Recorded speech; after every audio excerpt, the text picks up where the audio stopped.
mo malalaman kung merong Pinoy sa bahay?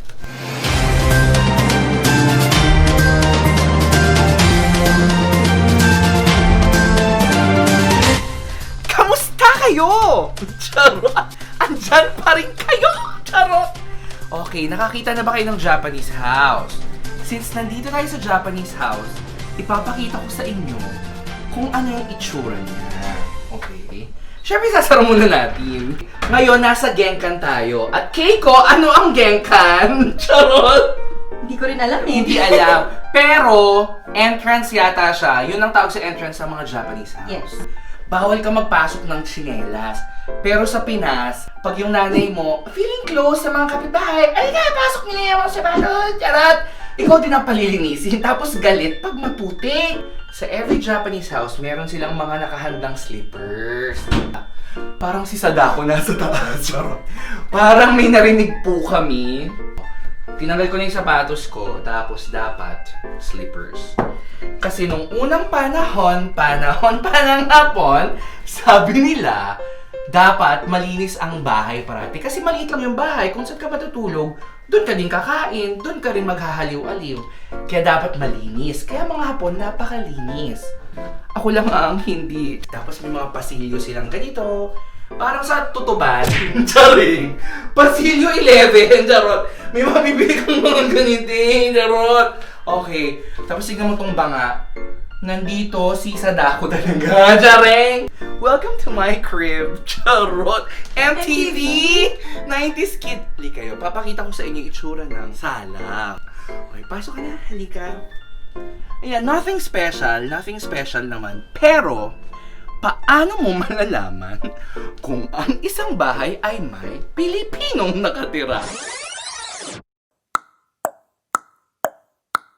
Okay, halika kayo. Oh, diba? May altar. At merong picture ng namayapa nating mahal sa buhay. Very Pinoy yan.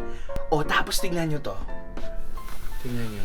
Ang tawag nila dito ay sliding door. Charot, nakalimutan mo na naman. Charot.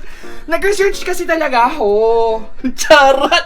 Pero nakalimutan ko. Pero yun nga, tawagin natin siyang sliding door. Oshi-ire. Oshi-ire. Tamo, manipis lang siya.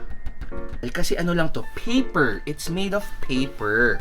Ang reason daw, dati, nung panahon pa ni Mahoma ha, pwede ka kasi dating mag-drawing dito ng mga kung ano-ano. Pero mostly, mga nature drawings. Kasi, ang mga Hapon, gusto nila katabi sila ng nature. So, kahit dapat loob ng bahay nila, may nature. Ang maganda dito, pwede mo siyang tanggalin. Kunwari may party, tatanggalin tong divider na to. Divider lang kasi yan eh. O, mawawala din to, ganyan. Hindi. Cabinet to eh. Pero ano, may multo sa likod ng camera. Charot. Ang cabinet ay may grocery! Charot! O, diba? Saan ka naman nakakita ng ganitong buhay? At meron po tayong 3Q bihon! At meron din po tayong mamasitas kare-kare. At syempre po, mga misis, meron po tayong bayong. Na wala namang palengke dito, pero meron tayong bayong. Okay. Yan. Naalala ko na yung lola ko. Yung lola ko dati, tinatawag ako para palapitin ako sa kanya, tapos bibigyan akong cheese curls galing sa cabinet.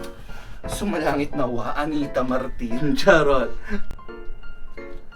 Ayun na nga. Kala mo na itago na ang lampshade. Charot. Ngayon, pupunta tayo sa kusina. Ipapakita ko sa inyo ang Japanese na mga kusina! Mahina yung ulo, charot. Ang mga kusina sa Japan, hindi naman sila ganun kalalaki. Hindi sapat na yung laki niya para dun sa mga nakatira. Okay, wait. Number 3. Paano mo malalaman kung may Pinoy sa bahay? Halika! Merong mga pa-frame! Meron tayong mga pa-frame ng mga kamag-anak na hindi mo na naman nakikita! Charot! Pero i-frame natin yan. Tapos yung mga ikinakahiya mo na mga picture! Charot! Yung mga graduation! Ayan po! Charot! Ayan! Okay, o, di ba may mga pa-picture din? Ganyan. Tapos tignan nyo. Ayan, kusina! Charot! Ay! Sabi ko na eh. meron tayong Nor. At hindi ito titak-tak. Galon po siya, mga misis. At may nakita pa ako, parang hindi kaaya-aya to, pero ang pinakamabangong sangkap sa bahay na amoy kay Kershaw, kay Philomene, charot, patis. Hindi man Lawrence patis, ngunit, parehong amoy ng oh, charot. Diyos ko po. Okay. At syempre, hindi mawawala ang ventilador. Hindi electric fan, ventilador ang tawag dito. Na pag bored ka, di ba namang bata, ganito madalas gawin. Johnson's yata yan, tumataga! Na pag birthday party, pwede rin, happy birthday! Winner ka! Charing! At ngayon naman, charot! Ito favorite ko tong place na to sa bahay. Sa banyo, charing! Oh, di ba? Babalik tayo sa Pasilio 11. Charot. Oh, nakita mo? Anong basa? Toilet. Charing! Tingnan mo naman. Pakita mo kung gaano kaganda. Oh. Ay, oh, di ba may gagamba? May gagamba! Charot! May gagamba!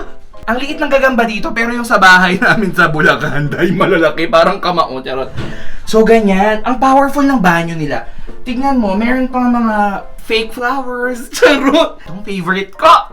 Sa mga nakapunta na sa Japan, alam mong dito sila talaga nakaka-proud. Ang... Tignan mo. Mga panglinis ng Wereroot at Kifailuk.